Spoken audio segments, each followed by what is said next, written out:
I was involved in building another base inside of Dulce, New Mexico, which is Los Alamos Laboratory.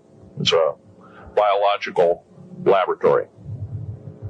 On the southwest part of the Archuleta Mesa, we built an underground facility, a better part of 3 cubic miles hollowed out underground. Then to the southwest of that, we were in the process of the early stages of building. We drilled 4 large tunnel-like holes. Some of them ran 2.5 miles under the surface. The equipment kept coming up broken. So we wanted to go down. We wanted to send somebody down there, a human observer, or human observers in this case, to find out what was going on. Well, to our total surprise, when I saw Green Beret and Black Beret people encamped inside of our geologist camp, I knew something was up. The gig was up. The large alien grays had been encamped there for, as best as believed possible, about 400 or 500 years.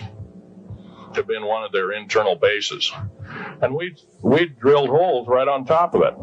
All the stinking air, all the black sooty air came right out as soon as the first hole was sunk, and all this soot came up. And, well, that's when all the hell broke loose, really. All started. Anyway, after we drilled all 4 holes, it took about 2 days to drill all 4 of them. In this process, I was lowered down the basket of one of these holes, and about from me to this elderly woman here in the front was sitting a 7-foot-tall alien gray. The stench was worse than the worst garbage can you can imagine. The entity was absolutely horrible. I didn't waste any time. I reached for my pistol. At that time, as an engineer, I didn't have time to carry all the folderol of one of these big submachine guns that all the sea spray and the yellow fruit and all the outer perimeter and inner perimeter security people carried. I carried a little Walther PPK pistol with a 9-shot clip. This was in late August of 1979. Now, you got a regular suit of clothes, you got a regular clothes on, plus you're in almost like a spacesuit environment, and you're reaching for a gun. It's not the easiest thing to do, and then to pop a clip in it and start shooting. And I killed 2 of them. Yes, they're mortal, and they do die. However, in the process,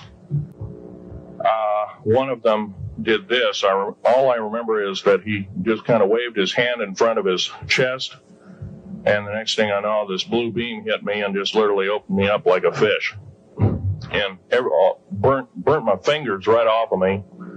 And it was some form of electrical force, because the kind of like being hit by a lightning bolt burned all my toenails off of me. Completely crispy crittered my left foot, burnt the shoe right off of me. All I remember is the smoking remains, and I'm still conscious, but in and out of, I didn't remember much. And there was a Green Beret that was right behind me that risked his life. In fact, he died. But he risked his life. He shoved me back in the basket and hit the button and took me up. And I wouldn't be alive talking to you today if it wasn't for him. I'm forever indebted. He lost his life. 66 Secret Service agents, Green Berets, Black Berets, crack troops lost their lives. There's a war underneath there, and I'm talking dead serious. It's been going on since that time.